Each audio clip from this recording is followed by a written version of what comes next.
ओम साई राम। मैं मीनाक्षी आप सभी लोगों का हार्दिक अभिनंदन करती हूँ साई अनुभूति चैनल में और अनुभवों की श्रृंखला से एक और बहुत प्यारा और अनोखा सा अनुभव लेकर आप सभी लोगों के समक्ष एक बार फिर से उपस्थित हुई। लेकिन उससे पहले चलिए सभी लोग हाथ जोड़िए और बाबा का जयकारा लगाते हैं।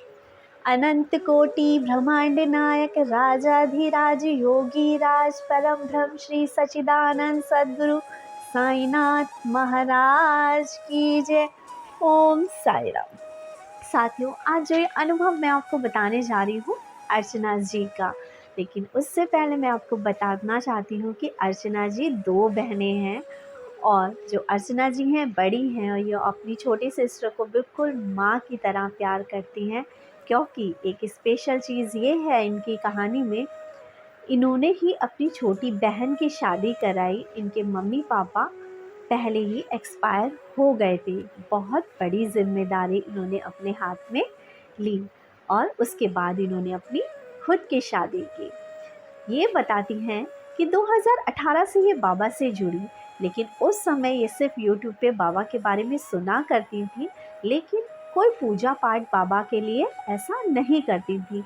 लेकिन उसी समय इनकी जो छोटी सिस्टर है, जिन्हें ये अपनी बच्ची की तरह प्यार करती थी, उनकी जो हालत थी वो बहुत ख़राब थी। इकोनॉमिकली कंडीशन उनकी इतनी बिगड़ गई थी कि उन लोगों ने सोचा कि हमें ये शहर छोड़कर चले जाना चाहिए, कहीं दूसरी जगह नौकरी की या कारोबार की तलाश करनी चाहिए। जब ये बात सुनती हैं तो इनको बहुत रोना आता है और ये बाबा से कहते हैं कि बाबा, सिर्फ हम दो बहनें ही तो हैं, हमारे आगे पीछे कोई भी नहीं है हमारा रिश्ते नातेदार, और मेरी छोटी बहन मेरी बच्ची की तरह है। अगर वो मुझसे दूर चली गई तो हम मिल भी नहीं पाएंगे। मैंने तो हमेशा से यही सोचा कि शायद मौत होगी तभी हम दोनों बहनें अलग होंगी, लेकिन बाबा, ये क्या, अगर मेरी बहन दूर चली गई तो क्या होगा। ये कहती हैं कि मेरी यही लड़ाई रोज़ बाबा से होती थी कि बाबा प्लीज़ किसी तरह से मेरी सिस्टर को रोक लें। ये कहती हैं 2020 अप्रैल की डेट में इनका बाहर जाना डिसाइड हुआ कि ये उस डेट पे यहाँ से चले जाएंगे। इनकी प्रार्थना बाबा से और बढ़ने लगी कि बाबा किसी तरह से मेरी बहन को रोको, इनकी स्थिति सही करो। ये कहती हैं कि स्थितियाँ ऐसी बिगड़ी कि उस समय मार्च 2022 में proper lockdown all over India हो गया, जिस वजह से उनका जाना कैंसिल हुआ। यहाँ ये कहना चाहूँगी कि ये कहती हैं कि हालांकि जिस वजह से वो यहाँ रुके थे वो वजह तो बहुत बुरी थी, लेकिन हाँ, मैंने बाबा को थैंक्स कहा कि मेरी बहन कहीं दूर नहीं गई। ये कहती हैं लेकिन स्थिति में तो उनकी कोई सुधार नहीं था, क्योंकि मेरे जो जीजा जी थे उनकी जो जॉब छूट चुकी थी। जॉब छूटने की वजह से जो इनका बच्चा इंग्लिश मीडियम स्कूल में पढ़ता था, आज उन्हें सरकारी स्कूल में उसका एडमिशन कराना पड़ गया। घर की स्थिति की बेसिक नीड्स के लिए भी इनके पास पैसे नहीं थे। ये कहती हैं बाद में लॉकडाउन खुला और लेकिन मैं बाबा से यही कही कि बाबा, मेरी सिस्टर यहाँ रुक तो गई है, लेकिन उसकी जो स्थिति है वो तो अभी तक सही नहीं हुई है, कुछ करिए बाबा। ये कहती हैं तभी उस बीच मेरी सिस्टर का फ़ोन आता है और मेरी सिस्टर बताती है कि उसने 2 दिन से चाय भी नहीं पी है। ये कहती हैं जब मेरी छोटी बहन ने मुझे ये चीज़ बोला, इनकी आंखों में आंसू आ गए और ये बाबा से रो के कहने लगी, बाबा मेरी बहन की स्थिति सही करिए, मेरे जो सिस्टर के हस्बैंड है उनकी जॉब लगाइए ताकि इनकी स्थिति सही हो। ये कहती हैं बाबा मेरे पास तो आ गई, लेकिन मैं कुछ कर नहीं पा रही हूँ अपनी बहन के लिए, बाबा आप प्लीज़ मदद कीजिए। ये कहती हैं मैं यहाँ बाबा से प्रार्थना कर रही थी और वहाँ मेरी सिस्टर के हस्बैंड के पास उनके फ्रेंड का फ़ोन आता है और वो उन्हें जॉब के बारे में बताता है और उनकी जॉब लग जाती है। ये कहती है उनकी जॉब लगने के बाद उनकी स्थिति आज अब बिल्कुल सही है। जैसा जीवन वो खुशहाल पहले जिया करते थे, आज वो वैसा ही जीवन जी रहे हैं। मैंने बाबा को थैंक्स कहा कि बाबा आपने मेरी सुन ली और मेरी बहन की कंडीशन सही कर दी। अब ये बाबा की पूजा भी करना शुरू कर देती हैं। ये बताती हैं कि अभी कुछ टाइम पहले मेरी 12 साल की बच्ची है जिसे खांसी हो गई। खांसी इतनी थी कि खांसी ख़त्म होने का नाम ही नहीं ले रही थी और खांसी बढ़ती ही जा रही थी। ये कहती है मैंने अच्छे-अच्छे डॉक्टरों से इलाज कराया और इलाज करा के मैं थक गई, लेकिन खांसी सही होने का नामो निशान भी नहीं ले रही थी। ये कहती हैं कि फिर मुझे गुस्सा आया और मैंने बाबा से कहा कि बाबा कितने अच्छे-अच्छे डॉक्टर्स पे ले गई, आपकी उदी भी मैं इसे रोज़ देती हूँ, लेकिन मेरी बेटी की तबीयत क्यों नहीं सही हो रही? अब मैं इसे कोई दवाई नहीं दूँगी, आप ही इसे सही करेंगे। ये कहती हैं गुस्से में और नाराज़गी में मैं बैठ जाती हूँ, लेकिन उस दिन मेरी बेटी को बहुत तेज़-तेज़ खाँसी होने लगी और माँ का दिल पिघल गया और ये बाबा से बोली कि बाबा मेरी बेटी को बहुत तेज़ खाँसी हो रही है, हमारे घर के पास जो डॉक्टर है मैं उस पे लेके जा रही हूँ। ये बताती है कि उस डॉक्टर के पास जो कि हमारे घर के पास का एक छोटा-सा क्लिनिक था, हमने कभी सोचा भी नहीं था कि कभी हम इससे दवाई लेंगे। लेकिन मजबूरी में मैंने कहा कि चलो इस पास के डॉक्टर के पास चलते हैं और दवाई दिलाते हैं। उस पल मैंने बाबा से बोला, बाबा चलो मेरे साथ उठ के। आपको चलना होगा साथ में और आपको सही कराना होगा। ये लास्ट डॉक्टर है जिसके पास मैं दवाई दिलाने लेके जाऊँगी और अब आपने सही नहीं किया ना तो आप देख लेना। इन्होंने बाबा को चैलेंज कर दिया। ये कहती हैं मैं डॉक्टर के पास गई। उस डॉक्टर ने मुझे मात्र 100 रुपए की दवाई दी, जबकि मैं उसे बता रही थी कि हम बहुत दिनों से इस तकलीफ़ को झेल रहे हैं। अच्छी दवाई लिख के दो, कोई अच्छी दवाई लिख के दो। लेकिन डॉक्टर ने मात्र 100 रुपए की ही दवाई इनको दी।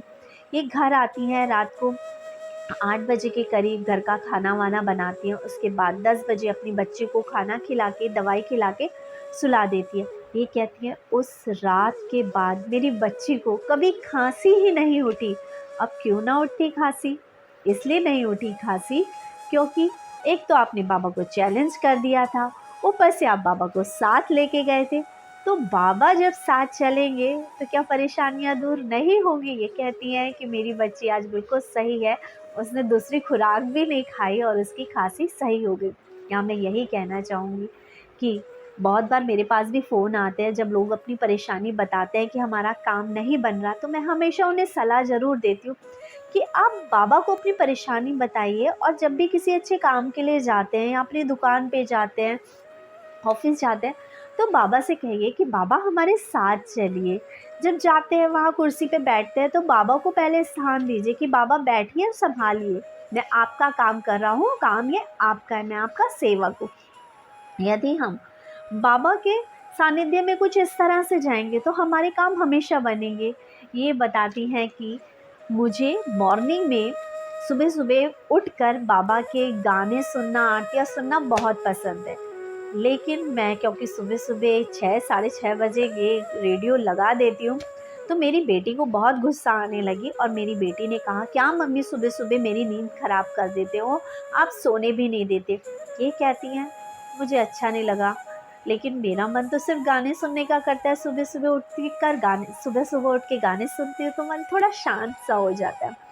लेकिन मेरी बेटी भी कहीं गलत तो थी नहीं क्योंकि सुबह-सुबह इतनी तेज़ आप गाने चला देती हो और मेरी नींद ख़राब कर देती हो। ये कहती हैं, फिर मैं अपनी बेटी से कहती हूँ कि अच्छा अब आगे से मैं नहीं करूँगी। ये उस दिन उठती हैं और ये सुबह इनकी आँख तो एज़ यूजुअल खुल जाती है, लेकिन ये लेटी रहती है। ये कहती गाने भी नहीं चला सकती और अभी तो ये सोए हैं तो नाश्ता-वाश्ता भी क्या बनाऊँगी, अभी बाद में उठ के करूँगी काम। ये एज़ इट इज़ ही आँख खोल के बस लेटी रहती हैं। ये क्या देखती हैं कि इनके हस्बैंड उठते हैं, अपना फ़ोन हाथ में उठाते हैं और वो टाइम देखते हैं और एज़ इट इज़ फ़ोन रख देते हैं। ये कहती है 3-4 मिनट बाद मुझे बाबा की आरती की आवाज़ सुनाई देती है।